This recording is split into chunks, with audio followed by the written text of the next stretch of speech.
In today's video, we're going to be going over 3 basic checkmates.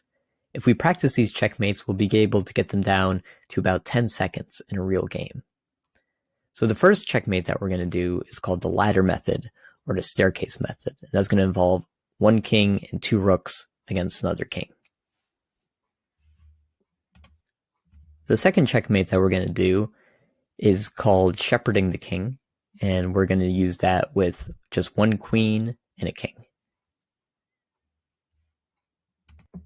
And the last checkmate that we're going to do involves 1 king and 1 rook.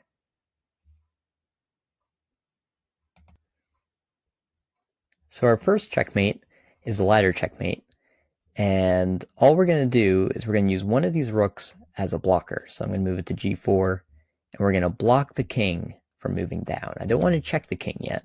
I want to make sure that the king is only moving in one direction. So now black can move. We'll go king to d5. And now I'm not going to move this rook because it's doing a good job blocking. Instead, I'm going to take my other rook and attack on the other rank. So now we have 2 ranks covered, and the king is forced to go up. Now again, I'm going to take this one, check. 1 is blocking, 1 is checking, and we're going to repeat this all up and down the board. And when we get to the end, we'll get checkmate because the rook is stopping all the squares that the king could flee to. This rook is checking, and the king can't go off the board. So one thing that's cool about the ladder method is that we could do it on either side. So instead of going up and down, we could take the rook and go to d2, and this would block the king from moving anywhere on the d file. And then we're going to do the same thing that we did before, but we're going sideways now.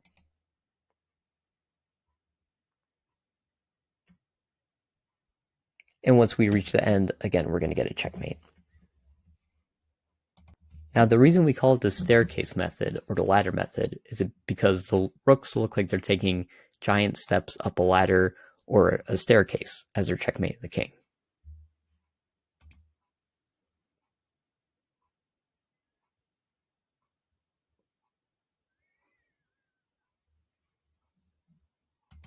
Now, so far in the examples that I've shown you, black has made it very easy for white to checkmate them, but they don't have to. So, for example, if I move my rook over here and I try to block, this king is going to want to get as close as it can to the rooks so it can start attacking. And if white's not careful, we'll get check, check, and if we move too fast, we might end up going to g7 where the king can take us. So we don't want that to happen. So what we'll do instead, we want to stay on this line and move our rooks all the way over here. And then we're going to start the same process again. So check and checkmate. So now we can see the 2 rook checkmate in action. So this is a game played by Emanuel Lasker, who was a world chess champion. And as we can see, the game is pretty even. Both players have the same number of pieces. Black has 2 rooks ready to come into the attack if needed. But the king is pretty undefended. And so we can use our 2 rook method to start attacking the king immediately. So the first move, rook d8, again, checking the king and forcing it off of the back rank. King to g7. The other rook comes in. Again, we see how both these rooks are working together. And also now the pawn is coming in as well. So the king only has 2 options. In the game, they played king to f6. If they tried to go to the other square, king to h6, they would get checkmated immediately. So king to f6. And now, again, we see 1 rook is acting as the blocker. This pawn is acting as the blocker. And we're checking the king. Again, we see the blocker and the attacker. The king only has 2 options to go down or up. If you go up, we're not going to repeat. Instead, we're going to take this rook and play checkmate. So going down is the best. And again, if this rook is the blocker, we need to bring the other rook in. Check. King has to go down. This is the only move. And finally, we have checkmate. Now it's interesting to see here in this checkmate, 1 rook is blocking, 1 rook is attacking, and this king is acting as a 3rd rook. And this idea of using the king as a 3rd rook to block squares is something we're going to do in our last checkmate when it's just king and rook. So our second type of checkmate is with just the queen. And we're going to use this one when we only have maybe one pawn left in the game. So we can promote our pawn into a queen. If we had 2 pawns or more, we would just get 2 rooks, right? We get 2 queens, and we'd be able to get this checkmate really, really fast using the ladder method. But when we just have 1 queen, we have to kind of use both sides. The rooks, we only had to worry about one side at a time, but with the queen, we have to worry about both sides. And we're thinking of the board as like a giant square that we want to make smaller and smaller. And that's why we call this technique shepherding the king, because we want to make sure that we're building these fences around the king and giving it very little squares to go to. So right now the king could go here, and again, we're going to say, how can I make this giant square smaller? I can go right here. King goes here. We're just going to follow the king with the queen for a while until eventually we'll see how this king is starting to get to some of the sides of the board. As soon as the king hits one of the sides of the board, let's say it goes right here, we're going to bring the queen and cut it off. And we're not going to continue to chase this king. Instead, we're going to bring our king up.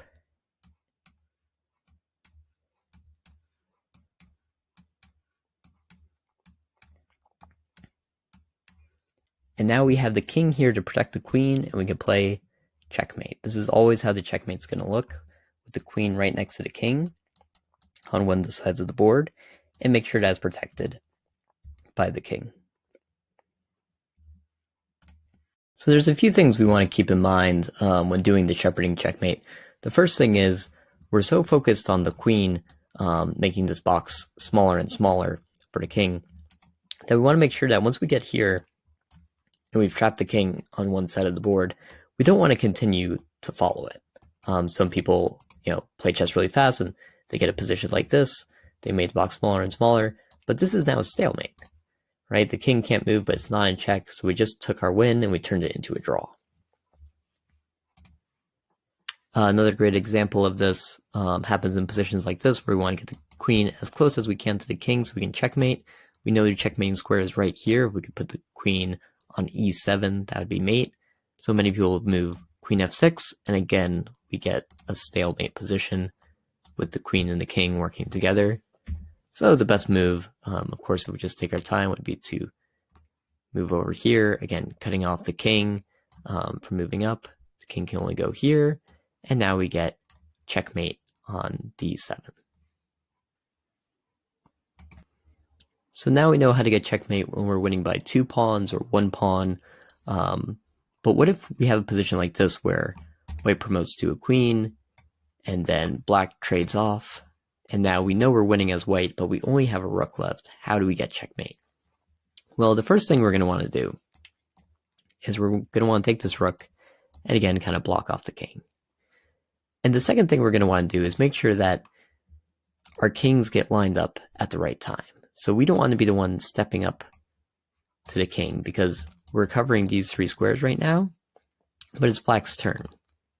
So they'll move here, and we'll always be chasing the king. So we don't want that. Instead, we need a waiting move. I'm going to take my rook and just move it back a little bit. And again, we're covering the same squares. If the king ever faces our king, we're going to take the rook and move it down like this. And now we can see how the king kind of acts as the second rook. So it's just like the ladder mate. Now the king goes back. Again, king goes here. If it steps up, we'll check. So they're going to go this way. We're going to follow them with our king. And again, the king's lined up. We can get check. King goes here. And we could bring this rook all the way over here. That's our waiting move. The king doesn't want to go back here. It'll be checkmate. So it keeps running. And finally, we have checkmate. So this one takes a little bit longer. And we're really only going to use it when we have just a rook left on the board. So now that we know all these checkmates, we can kind of mix and match them in games. So the first thing I would say is the first one we want to look out for is probably the queen coming out, because the queen can come out very early in the game. So in this example, if we see the queen coming out early, it might be attacking the king directly. And in this 4-move checkmate, known as the scholar's mate, the queen is going to attack the f7 square. And the bishop is going to act as the protector. Just like we were using the king to protect the queen in the previous game, now we have the bishop to protect. So if black isn't careful, and here they're moving their knight to attack the queen and attack the pawn, but they haven't covered their f7 square, we're able to checkmate them by, again, putting the queen right next to the king and just making sure that it's defended. So whenever you see the queen come out very early in a game, that's what it's going for. So it's a very good one to look out for. Also, if the rook and queens are lined up, that's going to be another easy way to get checkmate. Another thing we can do, and this goes back to the rook checkmate, is something called back rank mate. And that's whenever the king is on one side of the board and the rook comes down to deliver checkmate. So in this position, we can use back rank mate to win a piece. So right now, white could take this rook on a7. And if black plays a very natural move, which would be to recapture, it looks like black's winning because they're up by a full queen.